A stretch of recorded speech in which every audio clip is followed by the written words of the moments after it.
When I first started putting the World Tour mixtape together, it was my transition phase from being a producer to an artist. And with that, it's like I produced every record on the mixtape. So I was still producing and making all these beats, and I had a bunch of beats left over from not really, getting any placements. I could say I was a little, not really angry, but it gave me that motivation to feel like I needed to prove something just as a musician and as a writer, because I was always into writing with producing. So I focused, of course, more on just writing hooks and still making the beats on the first mixtape than I did actually lyric-wise and hip-hop-wise, and still trying to make mainstream, radio records and still freestyles too here and there, but it wasn't as much as I'm into being a lyricist right now.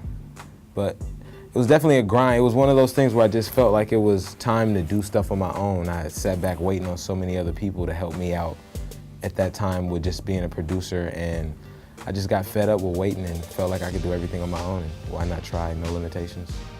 So to answer the question about why take it to the label and not stay independent and keep doing what you've been doing, and because it's working, why not? And I feel like I can't settle. I don't settle with just the same consistency and the same thing, which is also something that my fans don't settle for, and that no real fans settle for, and they get bored when it's just the same consistent thing happening over and over, and we already know what to expect next. And really, as an independent artist, after releasing Up and Away and it doing what it did the first week and me being proud of it, the next step I could take independently would have to only be a mixtape and then another independent album. And while I try to work on other bigger things, but that would probably take way longer than if I had the machine behind me and just that extra steroids to just push it and take it to the next level and take it to, take it further without changing the momentum or the quality or the consistency. And that's why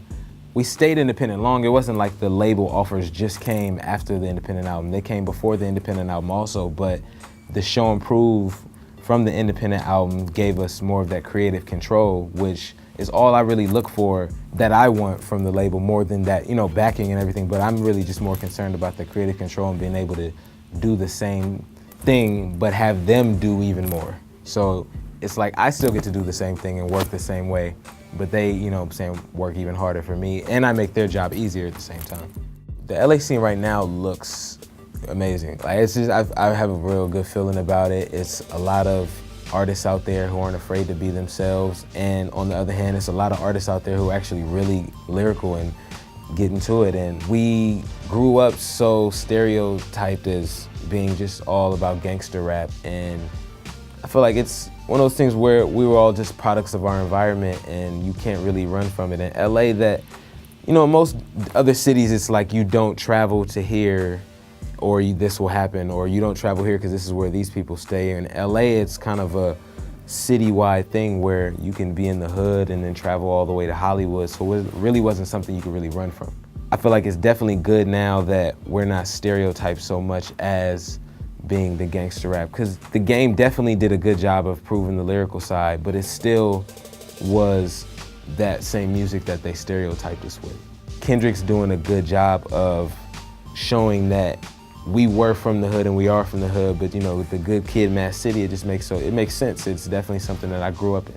I fit in just the LA scene and the hip hop scene. My goal is to try to bring that lyrical side to the mainstream side and not let a hook or the beat take over the verses more, because it doesn't make any sense. When the hook is repetitive and you can get it and all right, but why are you not listening to the verses because you just like the hook so much? It bothers me whenever I hear records and people say anybody could have got on that and did it because of the hook and the beat, and it's like, that takes away from the record. It just takes away from the artist too, and it's the people doing it more than it's, the artists are grinding and working hard and just trying to, expand their horizons, but we're still so boxed in and stereotyped to be a certain way, or it's not gonna be respected, or it doesn't have the same worth as the other person.